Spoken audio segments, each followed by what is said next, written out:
सभी सत्संग प्रेमियों को राधा स्वामी जी और राधा स्वामी सत्संग व्यास की एक नई पुस्तक हम शुरू कर रहे हैं जिसका नाम है साईं बुल्ले शाह। और साईं बुल्ले शाह, जिनको बुल्ले शाह कादरी सतारी के नाम से भी प्रसिद्ध है, इनका जो असली नाम है साईं बुल्ले शाह का अब्दुल्ला शाह था। और अब्दुल्ला शाह से ये बुल्ला शाह हुए और बुल्ला शाह से फिर ये बुल्ले शाह हो गए। 17वीं और 18वीं शताब्दी के कामिल सूफी फ़कीर हुए हैं। आपका निर्मल, पवित्र और पाक रहन सहन था और उच्च श्रेणी की आध्यात्मिक प्राप्ति के कारण हिंदू, मुसलमान, सिख आदि अलग अलग धर्मों में आस्था रखने वाले लोग आपसे एक जैसा प्यार करते हैं। इनको कुछ उपाधियां दी गई है, जिनमें शेख ए हर दो आलम यानी दोनों लोगों का शेख, मर्दे हकानी यानी सत्य या फिर परमात्मा का सेवक, पोशीदा राजों का वाकिफकार यानी गुप्त भेदों का ज्ञाता, कई सम्मान सूचक उपाधियाँ प्रदान की गई है। आपको पंजाब का सबसे बड़ा सूफी कवि कहा जाता है और आपकी रचना को सूफी कलाम के शिल्पकार का दर्जा दिया गया है।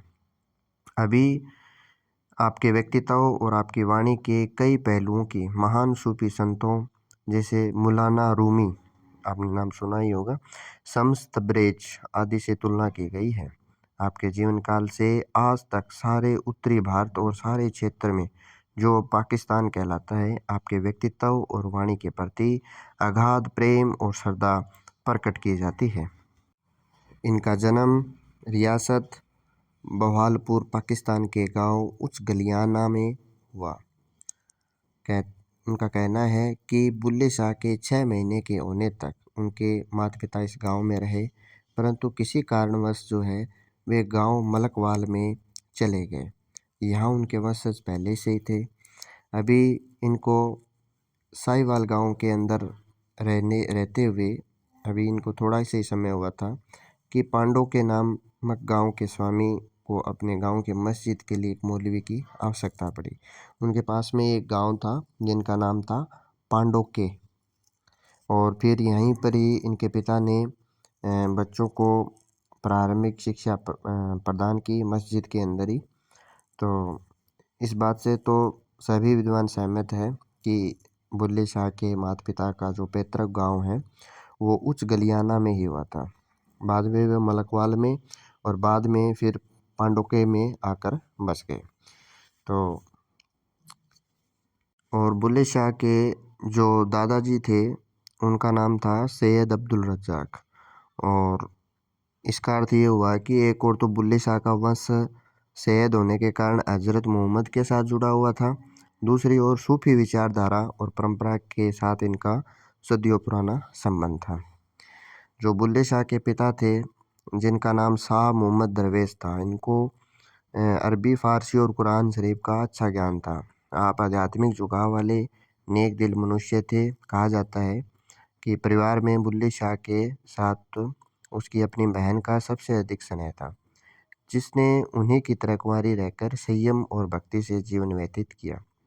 बहन और भाई दोनों पर पिता के उच्च चरित्र का प्रभाव था, जिसके नेकी के कारण उसको दरवेश कहकर आदर दिया जाता था। आज भी बुल्ले शाह के पिता का मजार पांडोके के भट्टियों में विद्वान है। प्रति वर्ष उनकी मजार पर उसर लगता है और रात को बुल्ले शाह की काफियाँ गाई जाती है। इस प्रकार पिता और पुत्र दोनों की बड़ाई एक दूसरे में मिलजुल कर एक ऐतिहासिक याद और एक लोकप्रिय परंपरा का रूप धारण कर गई है। बुल्ले शाह का बचपन पांडुके में अपने पिता की देखरेख में हुआ। आपने प्रारंभिक शिक्षा गांव के अन्य बच्चों की भांति अपने पिता से ही प्राप्त की। इसके बाद उच्च शिक्षा प्राप्त करने के लिए आपको कसूर भेजा गया, जो उन दिनों इस्लामी शिक्षा का केंद्र था। कसूर में हजरत गुलाम मुर्तज़ा और मौलाना मोइनुद्दीन जैसे उच्च कोटि के उस्ताद मौजूद थे। इन शिक्षकों की ख्याति दूर दूर तक फैली हुई थी। बुल्ले शाह ने भी कसूर में रहकर हजरत गुलाम मुर्तज़ा से उच्च शिक्षा प्राप्त की। बुल्ले शाह को अरबी और फारसी का उच्च कोटि का विद्वान माना गया है। उनकी वाणी में भी अनेक ऐसे प्रमाण मिलते हैं जिनसे ज्ञात होता है कि उनका इस्लामिक और सूफी धर्म ग्रंथों का बड़ा गहन और विशाल अध्ययन था। जब बाद में उनके परमात्मा से अंतर में लीव लग गई तब बाहरी ज्ञान एक नए रूप में चमकने लगा। परंतु इस सहज ज्ञान की प्राप्ति के लिए बुल्ले शाह को एक लंबे संघर्ष में से गुजरना पड़ा। यह प्राप्ति कामिल मुर्शिद पूर्ण सतगुरु की संगति में पहुंचकर ही पैदा हुई। परंतु धर्म ग्रंथों के पाठ ने बुल्ले शाह के मन में एक चिंगारी पैदा कर दी, और जिस सत्य की बड़ाई के आश्चर्यजनक वर्णन बुल्ले शाह ने धर्म ग्रंथों में पढ़े, उसके दर्शन की तड़प उसके हृदय में भड़क उठी। यह तड़प और खोज ही बुल्ले शाह को कामिल मुर्शिद हजरत शाह इनायत कादरी के द्वार पर खींचकर ले आए। हजरत इनायत शाह अपने समय के कमाई वाले कादरी सूफी फकीर थे। ऐतिहासिक दृष्टि से कादरी सूफियों का संबंध इससे पूर्व बगदाद में हुए सूफी संत अब्दुल कादिर जिलानी के साथ है। हजरत जिलानी को पीर दस्तगीर या पीरम पीर कहकर भी सम्मानित किया जाता है। बुल्ले शाह ने अपने निस्समय संकेत दिया है कि हमारा पीरों का पीर बगदाद में हुआ है, परंतु मेरा सतगुरु लाहौर शहर का है। तो उन्होंने एक अच्छी सी एक काफ़ी गाई है। पीराम पीर बगदाद असाडा मुर्शद तकत लाहौर, अहो तुसी भी आखो सारे आप गुडी आप डोर। यानी पीरों का पीर हमारा कहाँ है? बगदाद में, और परंतु मेरा जो सतगुरु है वो लाहौर शहर का है। शेख जिलानी सच्चा सूफी उसे मानते हैं जो संसार का त्याग करने की अपेक्षा समयग्रस्त जीवन व्यतीत करता हुआ माया से निर्लिप्त रहे, ताकि दूसरे लोग भी उसके आदर्श से लाभ उठा सके। भारत में कादरी सूफी संप्रदाय का प्रभाव 3 शताब्दियों बाद यानी 1432 ईस्वी में मोहम्मद गौस नामक सूफी दरवेश द्वार पहुंचा। हजरत मोहम्मद गौस पहले भोपालपुर में आकर ठहरे, उसके बाद में उनका उपदेश दूर दूर तक फैल गया। पंजाब के सूफी दरवेश हजरत मियाँ मीर कादरी संप्रदाय के थे। प्रसिद्ध है कि गुरु रामदास जी ने अमृतसर में हरि मंदिर साहिब की नींव साईं मियाँ मीर जी से ही रखवाई थी। यह भी कहा जाता है कि जब मुगल बादशाह जहांगीर ने 5वीं पातशाही श्री गुरु अर्जन देव जी को कई प्रकार के कष्ट पहुंचाए, तो हजरत मियाँ मीर ने गुरु साहिब से कहा कि यदि आपका हुक्म हो तो मैं लाहौर से दिल्ली तक की ईंट से ईंट भिजा दूं। गुरु साहिब ने कहा कि यह काम तो हम भी कर सकते हैं, परंतु हर हालत में मालिक के बाणे में रहना चाहिए। इससे स्पष्ट होता है कि मियाँ मीर का गुरु घर से बहुत प्यार था और गुरु घर में ही उनका बहुत सम्मान था। हजरत मियाँ मीर का प्रभाव तत्कालीन मुगल सम्राटों पर भी था, और औरंगजेब के अजातशत्रु भाई दारा शिकोह को भी कादरी संप्रदाय का अनुयायी माना जाता है। दारा शिकोह ने मियाँ मीर और कादरी संप्रदाय की बड़ी प्रशंसा की। वह कहता है कि हजरत मियाँ मीर बाल ब्रह्मचारी थे और सिमरन विशेषकर जपा जाप के प्रेमी थे। कादरी संप्रदाय के विषय में दारा शिकोह लिखता है कि कादरी संत त्याग द्वारा आंतरिक सोई हुई आध्यात्मिक शक्तियों को जगाने में विश्वास रखते थे। कादरी संप्रदाय किसी भी प्रकार के रीति रिवाजों में उतना विश्वास नहीं रखता जितना अन्य सूफी संप्रदाय चिश्ती, सुहरावर्दी आदि रखते थे। कादरी संप्रदाय बहिर्मुखी मुसलमान बेक और शरीयत आदि में विश्वास नहीं रखता। इस मत के अनुसार मनुष्य संत, पीर या गुरु द्वारा ही परमात्मा को मिल सकता है, और परमात्मा सतगुरु के रूप में संसार में प्रकट होता है। हजरत जिलानी ने रजा, सब्र, एकांत और फक्र के साथ हृदय की उदारता को भी विशेष स्थान दिया है। वास्तव में आरंभ से ही कादरी सूफी संप्रदाय के दरवेश अपने उदार हृदय, सहनशीलता और नम्रता के साथ विद्वता, आचरण की पवित्रता और रूहानी पहुंच के लिए विशेष तौर से सम्मानित किए जाते थे। अपने समय में हजरत मियाँ मीर और साईं इनायत की महिमा और प्रसिद्धि का सिक्का भी सब ओर चलता था। हजरत इनायत शाह कादरी के जन्म की तिथि के विषय में एक विद्वान का एक मत नहीं है, परंतु आपकी एक पांडुलिपि से पता लगता है कि 1699 में आपका स्वास्थ्य अच्छा था। आप कादरी संप्रदाय के आदरणीय और कमाई वाले फ़कीर और उच्च कोटि के विद्वान लेखक थे। आपने फारसी में मार्फत की कई पुस्तकें लिखी हैं। हजरत इनायत शाह का डेरा लाहौर में था, इसलिए आप इनायत लाहौरी के नाम से प्रसिद्ध थे। आप जाति के अराई थे और खेतीबाड़ी और बागवानी के व्यवसाय से गुजारा करते थे। आप कुछ देर कसूर में भी रहे, परंतु वहाँ के शासक के विरोध के कारण आप लाहौर आ गए और जीवन के अंतिम दिनों तक वहीं रहे। और आपका मकबरा यानी समाधि भी लाहौर में ही है। बागे ओलिया हिंद में आपके विषय का उदाहरण मिलता है। कहा जाता है कि हजरत इनायत शाह के पास पहुंचने से पहले भी बुल्ले शाह कोई न कोई रूहानी अभ्यास किया करते थे और उसे कुछ सिद्धि और शक्ति भी प्राप्त थी। जब जिगासू बुल्ला शाही इनायत की बगीची के निकट पहुंचा तो देखा कि सड़क के किनारे लगे वृक्ष आमों से लदे हुए थे और निकट ही साईं जी की प्याज की पनीरी लगा रहे थे।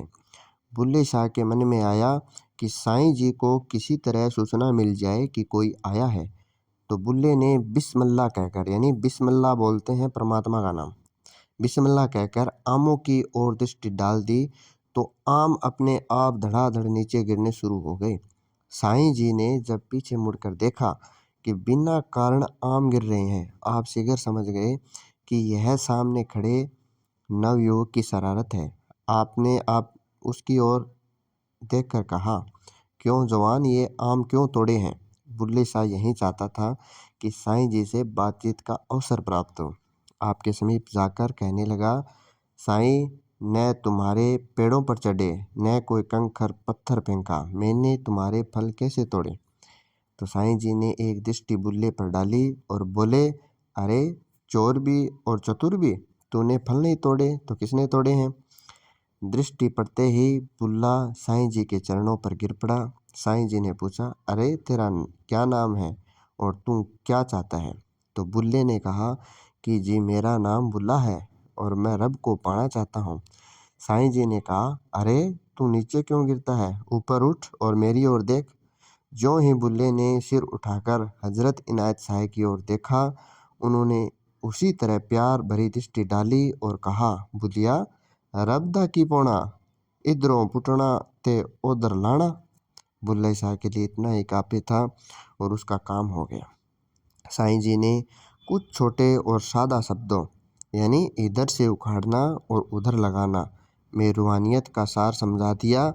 आपने बता दिया कि रूहानी उन्नति का राज मन को बाहर और संसार की ओर मोड़कर अंतर में परमात्मा की ओर जोड़ने में है। और व्यवहारिक रूप से यह भी दिखा दिया कि यह कार्य पूर्ण सतगुरु की कृपा दृष्टि से संपन्न होता है। एक छोटी सी परंतु महान घटना ने इतने सरल शब्द भेद भरे वचनों और एक तीखी दया में दृष्टि ने बुल्ले के मन पर सतगुरु की महानता की अमीर छाप लगा दी। सतगुरु से मिलाप और उनसे नामदान पाने की घटना तथा बुल्ले शाह पर हुए इसके गहरे प्रभाव का एक विद्वान ने इस प्रकार वर्णन किया है। बुल्ले शाह में वे सभी गुण मौजूद थे जो शाह साहिब अपने किसी योग्य शिष्य में ढूंढना चाहते थे। आपने अपना अंतर खोलकर बुल्ले के सामने रख दिया। दर्शन हुए बुल्ला बेखुद हो गया और उस बेखुदी में मंसूर की भांति बहने लगा। बुल्ले शाह का समय अद्भुत मस्ती में गुजरने लगा। सतगुरु की संगति और उसके बताए हुए मार्ग की असली अमली साधना से बुल्ले शाह की रूहानी अवस्था दिन प्रतिदिन बदलने लगी। अपनी काफ़ी जो रंग रंगिया गुड़ा रंगिया मुर्शद वाली लाली ओ यार में बुल्ले शाह संकेत करता है कि सतगुरु ने मुझे लाल रूहानी रंग में रंग दिया है। मेरी आंतरिक आँख खुल गई है, मेरा सब भ्रम दूर हो गए हैं, मुझ पर हकीकत का नूर बरसने लगा है। मुर्शद की दया से मुझे अंतर में प्यारे प्रीतम का दीदार हो गया है और मेरे लिए रब और मुर्शिद का भेद समाप्त हो गया है। बुल्ले शाह के मन पर गुरु के प्यार का इतना गाढ़ा रंग चढ़ गया कि उसको गुरु के अतिरिक्त किसी चीज़ की सुध बुध ही नहीं रही। उसमें एक अनोखी प्रकार की बेपरवाही पैदा हो गई। उसके हर कार्य में से रहस्यमय संकेत फूटने लगे। एक और दिलचस्प जो घटना है उसका भी वर्णन किया गया है। एक दिन एक नवयुवती को जिसके दूल्हे ने अपने घर आना था, सिर गुथवाते देखकर बुल्ले शाह के मन में अजीब हलचल पैदा हो गई। वह भी उस नवयुवती के समान सिर गुथवाकर अपने गुरु के डेरे की ओर चल दिया कि मैं भी अपने पति को मिल लूं। संसारिक वृत्ति वाले व्यक्ति को इस प्रकार का काम हंसी वाला लगेगा, परंतु इससे न केवल बुल्ले के प्रेम की तीव्रता और उसके मन की निश्चलता का पता लगता है, बल्कि उसके फकीराना बेपरवाही और सतगुरु पर स्वयं को न्योछावर कर देने की स्वाभाविक इच्छा का भी अनुमान होता है। सच्चे प्रेमियों की तरह बुल्ले शाह ने अपने पुरुषों वाली अकड़ त्याग कर अपने आप को ऐसी निर्मल अबला सतरी के रूप में डाल लिया, जो अहंकार को त्याग कर अपने आप को पूरी तरह प्रीतम के सम्मुख समर्पित कर देती है। गुरु की शरण लेने से पहले बुल्ले शाह के मन में जो शंका, प्रश्न और भ्रम थे, वे सब आंतरिक प्रकाश में डूब गए। जब बुल्ले ने साई इनायत शाह के पास आने का निश्चय किया था, तो लोगों ने समझाया कि तू इतना विद्वान, गुणवान, ज्ञानवान और सिद्धियां और शक्तियों का मालिक और हजरत मोहम्मद के वंश का सैयद होकर एक साधारण माली और जाति के अराही का शिष्य बनने जाए, क्या लज्जा की बात नहीं। परंतु मुर्शिद अपने नाम का पूरा निकला। उसने बुल्ले शाह पर इनायत दया की एक ही दृष्टि से उसको रूहानी प्रकाश से भरपूर कर दिया। कहा जाता है कि बुल्ला खुशी और कृतज्ञता के मिलजुल के रंग में पुकार उठा। बुल्ले शाह ने शाह इनायत का ऐसा पल्ला पकड़ा कि फिर कभी नहीं छोड़ा। बुल्ले शाह की वाणी में मुर्शिद के प्रेम और महिमा के जो भावपूर्ण वर्णन मिलते हैं, उनमें मस्ती भी है और रंगीनी भी, खुमारी भी है और कृतज्ञता भी। इस उपमा में उसने सतगुरु और परमात्मा का कोई अंतर नहीं किया। उसने शाह इनायत को हिदायत करने वाला हादी और परमात्मा को मिलाने वाला कामिल मुर्शिद कहा है। उसको पति, सोहो, साईं, सज्जन, यार आदि कहकर उसके प्रति अपनी सच्ची प्रीति प्रकट की है। वह अपने सतगुरु को सच्चा आरिफ आरिफ बोलते हैं, ब्रह्मज्ञानी को रूह का मालिक, लोहे को सोना बनाने वाला पारस कहता है। गुरु एक निर्मल और बेसहारा और फूहड़ को पार उतारने वाला होशियार तैराक है। वह रूह को रूहानियत के रंग बिरंगे आंचल पहनाकर दुहाग्नि से सुहागनी बनाने वाला, ऊंची उड़ान की विधि सिखाकर परमात्मा से मिलाने वाला मध्यस्थ है। यही नहीं, उसको सतगुरु परमात्मा से अभेद दिखाई देने लगा और उसको परमात्मा की भांति सतगुरु भी सर्वव्यापी दिखाई देने लगा। हजरत मोहम्मद के वंश के एक विद्वान सैयद द्वारा एक साधारण अराई को अपना गुरु मान लेना उस समय के समाज के लिए कोई मामूली घटना नहीं थी। यह ऐसा जबरदस्त धमाका था जिसने चारों ओर हलचल मचा दी। बुल्ले को अपने धर्म, जाति और परिवार के लोगों का विरोध और अनेक प्रकार के तांगे और व्यंग्य जो है सहन करने पड़े। बुल्ले शाह ने बड़ी निडरता से इस बात का प्रचार किया कि पूर्ण सतगुरु चाहे कितनी छोटी से छोटी जाति में क्यों ना आए हो, उनका पल्ला पकड़ने से ही जीव का पार उतरना संभव है। वे बेधड़क होकर कहते हैं कि सैयदपन का मान और गर्व करने वाले नरकों की अग्नि में जलेंगे, परंतु साईं इनायत जैसे अराई का पल्ला पकड़ने वाले रूहानी दौलत से मालामाल हो जाएंगे। बुल्ले शाह के जीवन के इन्हीं दिनों की घटना उसकी मस्ती, बेपरवाही और उदारता का सुंदर चित्र खींचती है। कहा जाता है कि संसार के तंग करने पर बुल्ले शाह ने गद्दियाँ ले ली ताकि संसार उससे घृणा करने लगे। बुल्ले शाह को लोग गद्दियों वाला कहने लगे। कहते हैं कि किसी गरीब की पत्नी को एक मुसलमान हाकिम जबरदस्ती अपने घर ले गया। जब उसकी पुकार किसी ने नहीं सुनी, तो किसी ने कहा कि बुल्ले शाह कामिल फ़कीर है, तू जाकर उसकी खुशामद कर। जब उसके पास गया, उसने कहा, जा शहर में जाकर देख, कहीं तबला और सारंगी बजते हैं। एक जगह हिंजड़े गा रहे थे। उसने देखा और आकर बुल्ले शाह को उसकी सूचना दी। बुल्ले शाह उनमें जा मिले और नाचने लगे। जब मस्ती में आए तो उससे पूछा कि वह हाकिम कहाँ रहता है। वह कहने लगा कि शहर के अमुक और खजूर वाले बाग और आमों वाली बगीची में रहता है। तब बुल्ले ने ध्यान देते हुए कहा, अम्बा वाली बगीची सुनी दी, खजियाँ वाला बाग, खोतियाँ वाले सद बुलाही सुती एते जाग, चीना ई छड़ीदा यार, चीना ई छड़ीदा यार। बुल्ले शाह के कहने की देरी थी कि वह सत्री बरबस खींची चली आई। बुल्ले शाह ने कहा, ए मनुष्य, जा ले जा। उधर बुल्ले शाह के पिता को लोगों ने बता दिया कि पहले तो तुम्हारे पुत्र ने गद्दियाँ रखी थी, अब हिंजड़ों के साथ नाचने लगा है, सैयदों की इज्जत मिट्टी में मिला रहा है। बुल्ले शाह का पिता एक हाथ में लाठी पकड़े, दूसरे में माला लिए वहाँ जा पहुंचा। जब बुल्ले शाह ने अपने पिता को आते देखा तो दिल में आया कि आज यह भी खाली न जाए। ध्यान देकर गाने लगा। क्या गाने लगा? कि लोकां दे हथ मालियां ते बाबे दे हथ माल, सारी उम्र पिट पिट मर गया, खुश न सकिया वाल, चीना ही छड़ीदा यार, चीना ही छड़ीदा यार। पिता भी साथ में नाचने लगा। अंदर पर्दा खुल गया। हाथ से माला फेंक कर कह उठा, पुत्र जियां दे रंग रंगीले, मापे वींदी लेंदे तार, चीना ई छड़ीदा यार, चीना ने ई छड़ीदा यार। प्रेम का आरंभ बहुत चित्ताकर्षण होता है, परंतु इसका मार्ग विषम और मंजिल दूर है। प्रेमी की छोटी सी बेसमझी या भूल प्रेमिका की नाराजगी का कारण बन जाती है।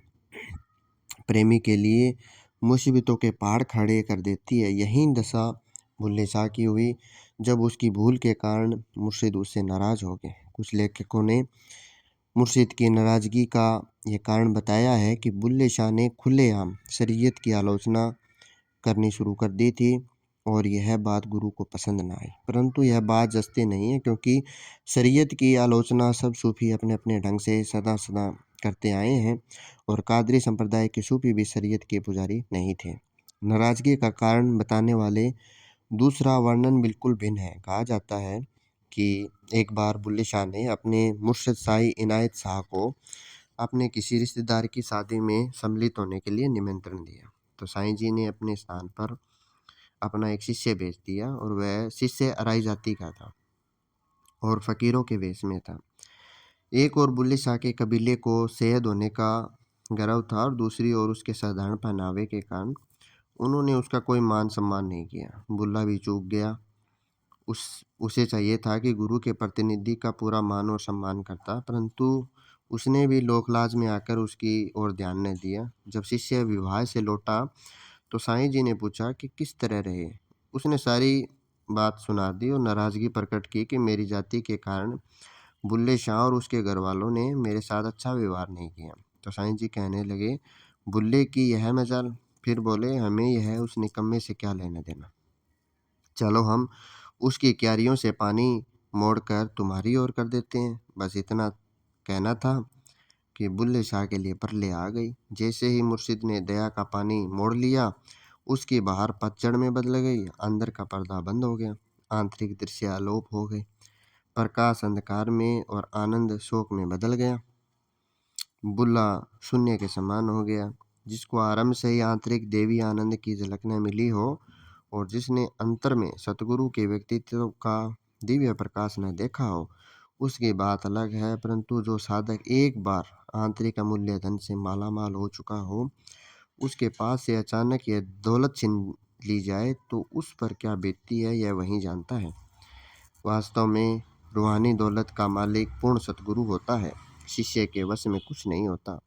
देखने में लगता है कि शिष्य स्वयं गुरु को ढूंढता है, परंतु हिम्मत से और अपनी हिम्मत से उसके बताए हुए मार्ग पर चलकर उन्नति करता है, परंतु वास्तव में न वह मन बुद्धि की सहायता से पूरे गुरु की खोज या पहचान कर सकता है, न अपने बल और चतुराई से उसे सच्चा मार्ग प्राप्त कर सकता है, न ही अपने प्रयत्न से आंतरिक मंजिलों में पहुंचने के लिए योग्य बन सकता है।